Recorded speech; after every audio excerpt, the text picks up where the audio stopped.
সবাইকে ঈদ মোবারক। আপনারা সবাই জানেন যে এবছর আমি ১ম আমার পরিবারকে ছেড়ে বাইরে ঈদ করছি। আর এবছর ঈদ করছি আমি অস্ট্রেলিয়ার ব্রিসবেন শহরে।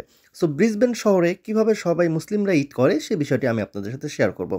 আমাদের ঈদের জামাত ছিল সকাল ৭:৩০ টায়, কিন্তু আমরা বাসা থেকে বেরিয়ে গিয়েছিলাম ৬:৩০ টায়। কারণ আগেভাগে আসলে মসজিদে যদি না যাই তাহলে আমরা হয়তোবা পার্কিং পাবো না। সেই উদ্দেশ্যে আমাদের বাসা থেকে আমরা চলে এসেছি কারাওয়াতে, এই জায়গাটার নাম, এবং সেখানে ইসলামিক কলেজ অফ ব্রিসবেন, সেই ইসলামিক কলেজ অফ ব্রিসবেনেই মূলত ঈদের জামাত অনুষ্ঠিত হবে। যেহেতু আমরা সকালবেলা চলে এসেছি তাই একেবারেই ফাঁকা। সো আমি যখন ভেন্যুতে ঢুকি, মানে মসজিদে ঢুকি, এটা মূলত আসলে মসজিদ ঠিক না, এটা এই ইসলামিক কলেজ অফ ব্রিসবেনের এটা হচ্ছে একটা বড় হলরুম। সো সেই হলরুমে আমাদের আসলে ঈদের জামাত শুরু হবে। তো এই যে এখানে আসলে যখন ঢুকছিলাম তখন একেবারে ফাঁকা ছিল এই জায়গাগুলোতে। এখানে যারা ডোনেট করবে তাদের জন্য আসলে ডোনেশনের ব্যবস্থা। জুতা খুলেই আমি মূল ভবনে, মানে মূল মসজিদের ভিতরে প্রবেশ করলাম। যেহেতু তখন সকাল 6:45 বাজে, তখন পর্যন্ত খুব একটা মানুষজন আসেনি, একেবারেই ফাঁকা, মাত্র অল্প কিছু মানুষ আমরা দেখতে পেলাম। সময় যতক্ষণ গড়াচ্ছিল, সূর্যের আলো যতক্ষণে প্রায় মাথার উপরে, তখন কিন্তু মানুষেরও অনেক আনাগোনা। বিভিন্ন দেশের মুসলিমরা এখানে নামাজ পড়ার জন্য এসছে। তবে এখানে একটা মজার বিষয় বলে রাখি, সেটা হলো যে 17 তারিখে এখানকার যে মুসলিম কমিউনিটি আছে সেখানে আবার 3টা ভাগ আছে। সেই ভাগের এক ভাগের হচ্ছে ঈদের জামাত আজকে এই মুহূর্তে শুরু হলো। প্রথমে একজন পাকিস্তানি হুজুর তিনি বয়ান শুরু করলেন। Of infidelity. Each verse broke the grip of kufr that was over his heart. Took that grip away. In this surah, সকাল 7টা থেকে শুরু হওয়া এই বয়ান শেষ হলো ঠিক সকাল 7:30টায়। তারপরে সকাল 7:30টায় আরেকজন হুজুর এসে তিনি ঈদের জামাত শুরু করলেন। We say takbiratul ihram, dua thana, we fold our hands.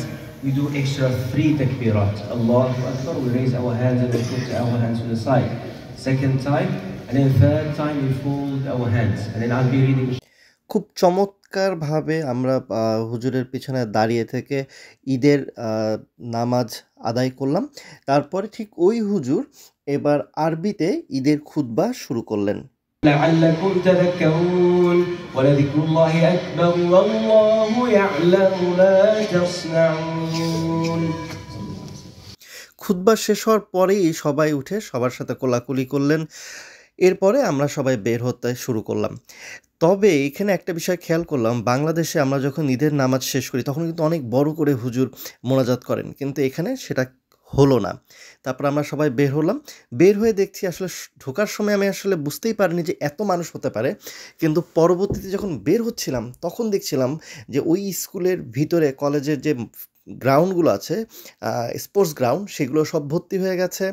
আসলে মূলত ওই যে বিল্ডিংটা দেখতে পাচ্ছেন ওই বিল্ডিংয়ের 2 তলায় মহিলারা ছিল এবং নিচতলায় পুরুষেরা ছিল আর কি।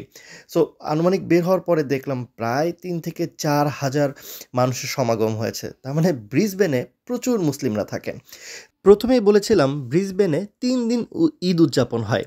এখানে মুসলিম কমিউনিটিরা 3 ভাগে বিভক্ত হয়ে এক গ্রুপ মালয়েশিয়াকে ফলো করে নামাজ আদায় করেন, আরেক গ্রুপ সৌদি আরবকে ফলো করে ঈদ উদযাপন করেন, এবং আরেক গ্রুপ তারা লোকাল মুনসাইট, মানে যেদিন এখানে চাঁদ ওঠে তার পরের দিন এখানে ঈদ উদযাপন করেন। ভেন্যু থেকে বেরিয়ে আসার সময় দেখছিলাম সবাই, বিভিন্ন দেশের অনেক মানুষ, তারা পরিবার পরিজন নিয়ে আসছেন, ঈদের নামাজ আদায় করার পরে কোলাকুলি করছেন, সবাই গ্রুপ সেলফি তুলছেন এবং বেশ আনন্দঘন একটা পরিবেশে তারা বাড়ি ফিরে যাচ্ছেন। আলহামদুলিল্লাহ, অবশেষে ঈদুল আজহার নামাজ জামাতের সাথে আদায় করলাম ইসলামিক কলেজ ব্রিসবেনে। সো এখানে শুধুমাত্র যে বাংলাদেশি ছিল ব্যাপারটা এরকম না, এখানে প্রচুর অ্যারাবিয়ান কান্ট্রির অনেকেই ছিল, এশিয়ান কান্ট্রি ছিল, ভারত, পাকিস্তান, নেপাল, ভুটান, এছাড়াও মধ্যপ্রাচ্যেরও অনেক মানুষ ছিল আর কি। সো আমরা যে হলটাতে নামাজ পড়লাম সেখানে তো প্রায় 2000-এর উপরে মানুষ, ইভেন 2 তলাতেও প্রচুর মানুষ, মহিলারা ছিল আর কি। সো সবাই পরিবারে পুরুষ মহিলা সবাই একসাথে এসে নামাজ পড়লেন। তো আমার কাছে এখানে যেটা ভালো লাগলো সেটা হলো যে আমাদের বাংলাদেশে বা রাজশাহীতে আমার মসজিদে নামাজ পড়লে হয়তো বা আমরা ওই এলাকার মানুষজনদেরকে দেখিয়ে বা বন্ধু বান্ধবীদের, কিন্তু এখানে দেখলাম যে অনেক দেশের মানুষকে দেখলাম আর কি, এবং হয়তো বা এখানে ওইভাবে সময় হয় না সবার একসাথে আড্ডা দেওয়ার, কিন্তু এই যে নামাজ পড়তে এসে, ঈদের নামাজ পড়তে এসে দেখলাম সবাই সবার সাথে সময় কাটাচ্ছে। অনেকে আবার এখান থেকে অনেকের বাসায় আবার দাওয়াতও খেতে যাবে আর কি। সো আমাদেরও দাওয়াত আছে, আমরা যাবো ইনশাল্লাহ। সো সবাইকে অনেক অনেক ধন্যবাদ এই ভিডিওটি দেখার জন্য। Tata, bye bye.